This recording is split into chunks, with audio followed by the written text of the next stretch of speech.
কিছু জিনিস আছে যা টাকা দিয়ে কেনা যায় না। তার ভিতরে সময়, সুখ, শান্তি, অখণ্ডতা, ভালোবাসা, চরিত্র, বিনয়, স্বাস্থ্য, সম্মান, নৈতিকতা, বিশ্বাস, ধৈর্য, বোধ এবং মর্যাদা। তো হ্যালো ভিউয়ার্স, আসসালামু আলাইকুম। আমি নীলা আপনাদের সবাইকে ওয়েলকাম করছি নতুন আরেকটা ব্লগ ভিডিওতে। আর আজকের ব্লগ ভিডিওটাও একই রকম, কিছু কথা, কিছু গল্প আপনাদের সাথে শেয়ার করব। কথা এবং গল্পগুলো যদি আপনাদের ভালো লাগে অবশ্যই শেষ পর্যন্ত শুনবেন। তো আজকে যেটা বলছিলাম, কিছু জিনিস আছে আসলে টাকা দিয়ে কেনা যায় না। তার ভিতরে আমি যেগুলো বললাম, যেরকম সময়, সুখ, আভ্যন্তরীণ শান্তি, অখণ্ডতা, ভালোবাসা, চরিত্র, বিনয়, স্বাস্থ্য, সম্মান, নৈতিকতা, বিশ্বাস, ধৈর্য, বোধ এবং মর্যাদা। তো এই জিনিসগুলো খুবই মূল্যবান।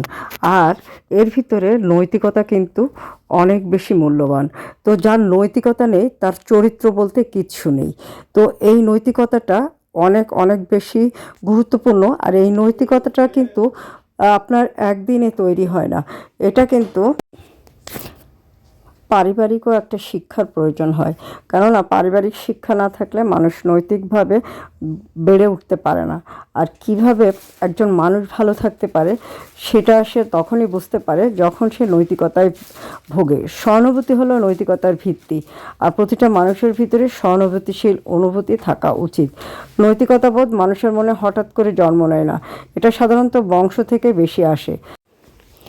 নৈতিকতা ছাড়া স্বাধীনতা প্রতিষ্ঠা করা যায় না, বিশ্বাস ছাড়া নৈতিকতা প্রতিষ্ঠা করা যায় না। তাই সব কিছু কিন্তু একসাথেই জড়িত বলা যায়। আর নৈতিকতা কেবল সেই মনোভাব যেখানে আমরা এমন ব্যক্তিদেরকে গ্রহণ করি যাদেরকে আমরা ব্যক্তিগতভাবে অপছন্দ করি। নৈতিকতা সম্পর্কে আমার মনে হয় আমি যতটুকু অনুভব করতে পারি সেটা হচ্ছে, নৈতিক জিনিসটি আপনার করে ভালো লাগবে, আর অনৈতিক যা করে আপনি পরে খারাপ অনুভব করবেন।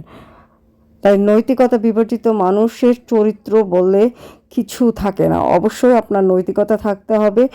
আর এই জিনিসগুলো কিন্তু আসলেই পৃথিবীতে কেউ টাকা দিয়ে কিনতে পারে না, এটা একান্তই আপনাকে তৈরি করতে হবে। তো অনেকগুলো কথা বললাম। তো এর ভিতরে কিন্তু যে কথাটা মেন, যেটা আমরা টাকা দিয়ে কিনতে পারি না সেটা হচ্ছে নৈতিকতা বোধ।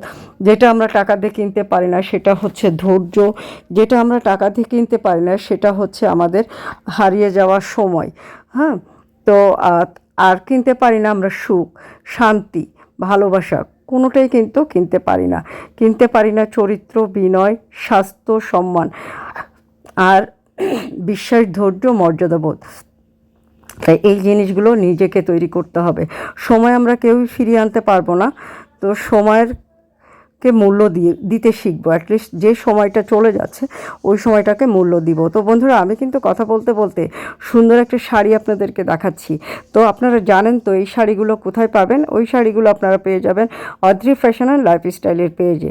আর এই যে এখন আমি রান্নাবান্না করছি, তো এগুলো কিন্তু একটা আভ্যন্তরীণ শান্তির একটা বিষয়, পারিবারিক একটা বন্ধন, ভালোবাসা, এগুলো কিন্তু এইভাবেই একসাথে খাওয়া দাওয়া গল্প এর মাধ্যমেই তৈরি হয়ে ওঠে। এবং খেতে হবে সবসময় স্বাস্থ্যসম্মত খাবার। কেউ কাউকে সম্মান দিলে কিন্তু, কাউকে যদি আপনি সম্মান দেন তাহলে কিন্তু আপনি কখনোই ছোট হবেন না। হ্যাঁ, তো প্রত্যেকটা মানুষকেই সম্মান দিতে হবে। আর আমাদের প্রতিটা মানুষকে কিন্তু নৈতিক মূল্যবোধ নিয়ে বেড়ে উঠতে হবে। আসলে নৈতিকতা বিবর্জিত মানুষ মানুষ না। মানুষের ভিতরে বিশ্বাস থাকতে হবে, ধৈর্য থাকতে হবে, মর্যাদা বোধ থাকতে হবে। আর আমরা যেহেতু সময়কে ফিরিয়ে আনতে পারবো না, কিন্তু সময়কে কাজে লাগিয়ে নিজের সুখ শান্তি এগুলো গড়ে তুলতে পারবো। ভালোবাসাটাকে বিশ্বাস এবং ভালোবাসা বিশ্বাস দিয়ে আরও ভালোভাবে প্রতিষ্ঠিত করতে পারবো। তো বন্ধুরা, আজকে কিন্তু কথা বলতে বলতে আমি ভিডিওটার শেষের দিকে চলে এসেছি। আজকের কথাগুলো এলোমেলো হলেও কেমন লাগলো কমেন্ট করে জানাবেন। ভালো থাকবেন, সুস্থ থাকবেন। আল্লাহ হাফেজ।